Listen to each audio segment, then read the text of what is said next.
Oke,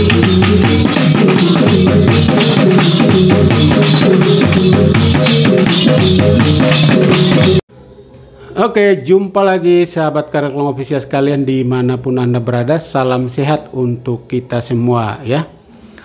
Pertama-tama kita mengucapkan bela sungkawa ya. Kita mendoakan saudara-saudari kita yang tertimpa musibah bencana gempa bumi ya di Turki dan juga di Suriah. Semoga Tuhan senantiasa memberikan kemudahan dalam proses evakuasi dan menyelamatkan ya, memberikan rahmat kesembuhan untuk mereka yang sedang terluka, mereka yang sedang dirawat saat ini, memberikan penghiburan untuk mereka yang kehilangan sanak saudara, famili.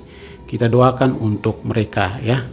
Oke, sahabat Kareklong Official sekalian, pada kesempatan kali ini saya mengajak kita untuk bahas terkait dengan polemik utang piutang ya antara Anies Baswedan dan Sandiaga Uno pada Pilkada 2017 yang lalu ya. Jadi beberapa waktu lalu Sandiaga mengungkapkannya di podcastnya Akbar Faisal, sehingga itu menjadi ramai diperbincangkan ya di ruang publik, diperdebatkan, dan banyak politisi, banyak komentar-komentar juga dari netizen ya. Ada beberapa media nasional yang menulis terkait soal itu ya. Saya bacakan judulnya saja, setelah itu kita bahas ya. Oke. Ya, yang pertama Kompas.com itu menulis, judulnya adalah Nasdem tantang Sandiaga laporkan Anies jika dirugikan soal utang 50 miliar. Ya. Kemudian yang kedua, Kompas TV. Nasdem duga Anies Baswedan sengaja dibunuh karaktenya soal isu utang 50 miliar. Oke. Kemudian yang berikut, Metro News. Klarifikasi tim Anies Baswedan usai dituding utang 50 miliar ke Sandiaga Uno di Pilkada DKI Jakarta. Oke. Kemudian yang berikut, Detik News. Demokrat tuding persoalan utang Rp 50 miliar itu upaya diskreditkan Anies. Cemas ya. Oke. Yang berikut, Merdeka.com. Open donasi untuk Anies Baswedan, lunasi utang pada Sandiaga Uno. Oke, sahabat Kareklong Official sekalian ya. Kita coba menganalisa ya. Sebenarnya apa sih motif dari pernyataan Sandiaga Uno ini? Apa tujuannya Sandiaga Uno mengungkapkan ini di podcastnya Akbar Faisal?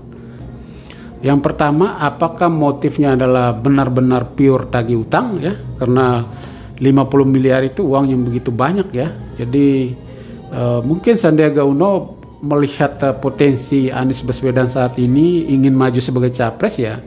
Sebelum Anda capres, cobalah kembalikan uang saya dulu ya. 50 miliar itu banyak sekali loh. Ya, oke. Ataukah yang kedua adalah motifnya Sandiaga Uno mau memberitahu kepada publik, kepada kita semua, bahwa ternyata yang memodali pada Pilgub DKI Jakarta 2017 itu adalah Sandiaga Uno.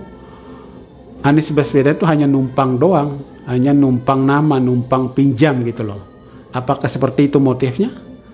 Atau yang ketiga adalah apakah motifnya adalah untuk membunuh karakter Anies Baswedan, karena Anies lagi naiknya ya untuk menjadi capres 2024.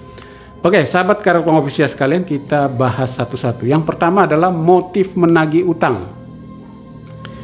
Saya kira Sandiaga Uno ini kan seorang pebisnis ulung, seorang pengusaha besar, kemudian basic Sandiaga Uno adalah orang keuangan. Jadi saya kira cara-cara seperti ini adalah cara-cara yang bukan kelasnya Sandiaga Uno ya. Saya kira bukan kelasnya Sandiaga Uno cara menagih utang seperti ini ya. Dan ya Sandiaga Uno sangat paham soal itu ya. Jadi harusnya dia yang mengajari kita bagaimana cara menagih utang yang baik ya.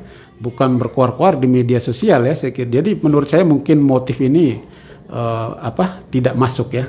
Kita lanjut ke motif kedua. Motif kedua adalah apakah ini adalah bagian dari usaha Sandiaga Uno untuk memberitahu publik bahwa yang berjasa di 2017 itu, yang punya modal itu adalah saya dong, bukan Anies Baswedan.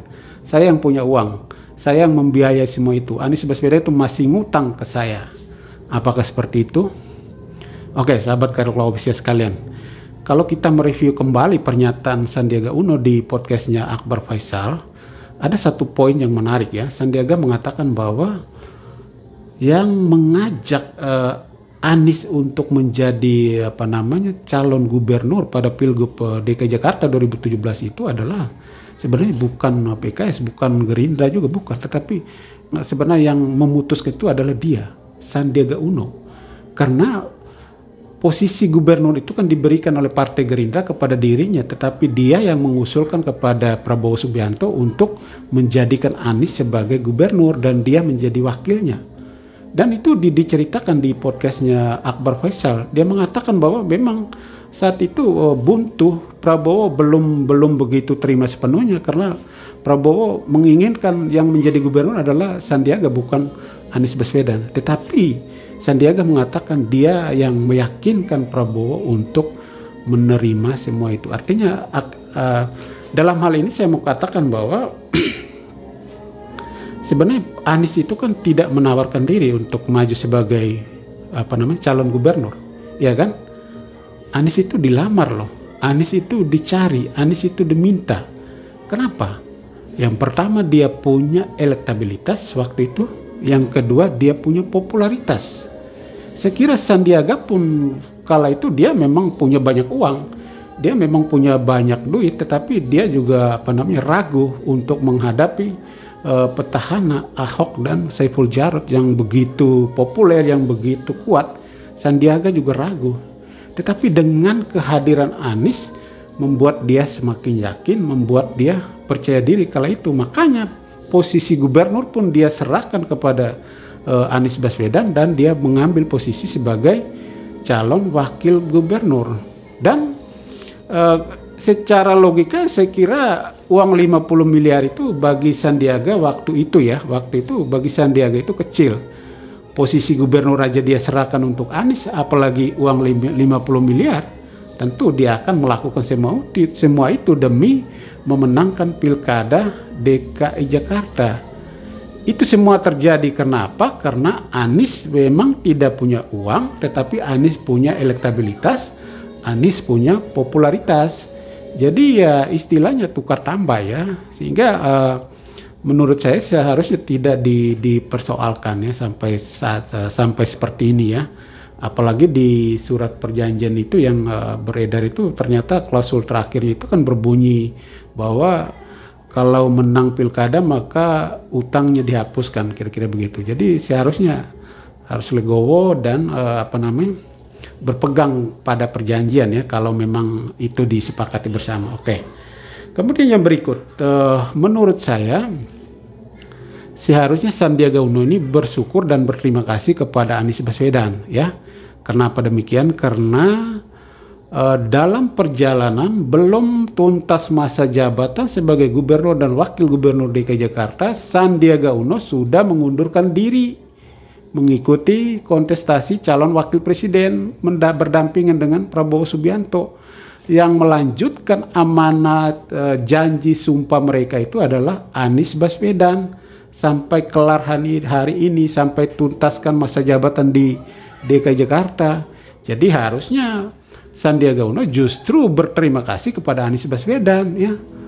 Kenapa? Karena Anies yang menjalankan sampai tuntas visi misi yang mereka susun bersama, program-program kerja yang mereka susun bersama. Harusnya Sandiaga Uno berterima kasih, bukan malah meminta dibayar utangnya. Itu saya kira keliru tuh ya.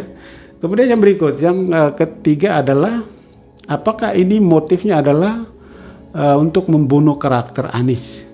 Kenapa? Karena Anies akhir-akhir ini lagi naik ya, popularitasnya lagi mantap, elektabilitasnya juga mantap ya, dan apakah dengan cara ini mereka mampu untuk menghambat laju elektabilitas Anies Baswedan? Ya, menurut saya kalau misalnya motifnya adalah yang ketiga ini, ya saya kira Sandiaga Uno dan Partai Gerindra justru blunder, ya, karena mereka melakukan kekeliruan besar, ya.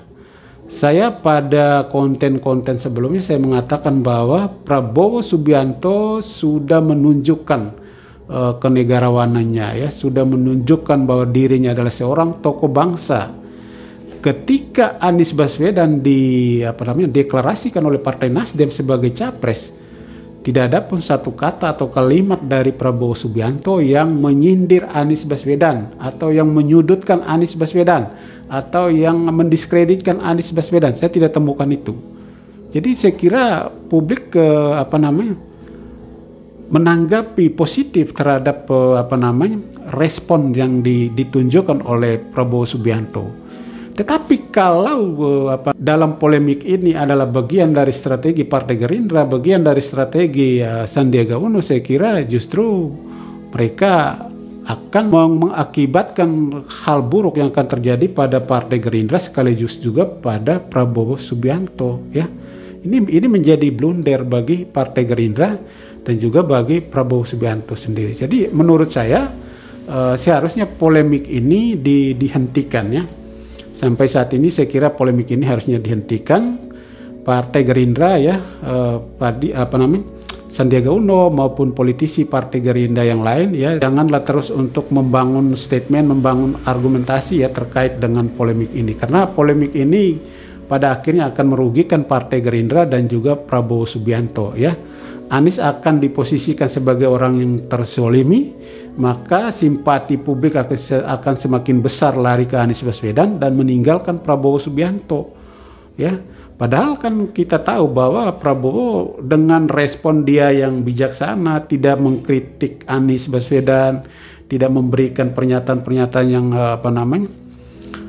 pernyataan-pernyataan yang menyudutkan atau menyindir, itu sudah menimbulkan reaksi yang baik dari publik, ya. Simpati publik sudah ada itu buat Prabowo Subianto. Jadi saya kira jangan sampai hal yang baik itu dirusak oleh ulah dari politisi Partai Gerindra sendiri. Oke, sahabat Karak Official sekalian, itulah sedikit ulasan singkat dari saya, ya. Saya tunggu teman-teman sekalian untuk menyangga atau memberikan masukan saran di kolom komentar channel ini, ya. Jangan lupa like, comment, subscribe, dan nyalakan lonceng notifikasi. Oke, sampai jumpa pada kesempatan berikutnya.